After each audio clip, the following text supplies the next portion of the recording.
Ipinagmamalaki ng New NAIA Infrastructure Corporation o NNIC na sa kauna-unahang pagkakataon sa kasaysayan ng Ninoy Aquino International Airport NAIA na itala ang pinakamataas na bilang ng mga pasaherong dumaan sa paliparan nitong nakalipas na taong 2025.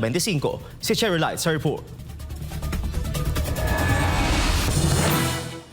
Ayon sa New NAIA Infrastructure Corporation o NNIC, ang pribadong kumpanyang nangangasiwa sa operasyon ng pangunahing paliparan ng Pilipinas, umabot sa mahigit 52 milyong pasahero ang kabuuang naitala ng NAIA sa buong taon ng 2025. Ang pinakamataas na annual passenger traffic sa kasaysayan ng paliparan. Pinakamataas din ang naitalang galaw ng pasahero noong buwan ng Disyembre na itinuturing na pinakamaraming dumaan sa NAIA sa loob ng isang buwan. Umabot sa halos 4.9 milyong pasahero ang naitala kung saan mahigit 2.3 milyon ay mga international traveler, habang nasa halos 2.5 milyon naman ang mga biyaheng domestic. Saklaw ng mga bilang na ito ang mga papasok at mga palabas ng bansa, mga nagbabalik na Pilipino biyaheng pangnegosyo at mga pasaherong may connecting flights sa kabila ng dagsa ng mga pasahero lalo na sa peak travel season. Tiniyak ng pamunuan ng NNIC na nananatiling maayos at kontrolado ang operasyon ng paliparan. Ito ay bunsod ng mga isinagawang pagpapahusay sa sistema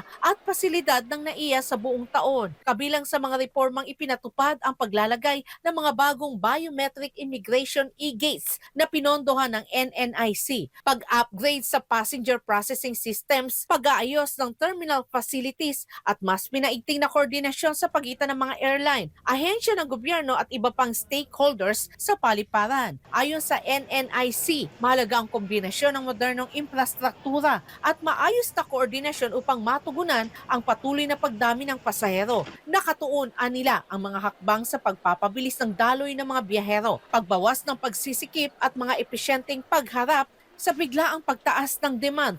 Sa ilalim ng public-private partnership, ang NNIC ang may pananagutan sa operasyon, maintenance at modernisasyon ng NAIA habang nananatiling pagmamay-ari ng pamalaan ng paliparan na nagsisilbing pangunahing aviation hub ng bansa.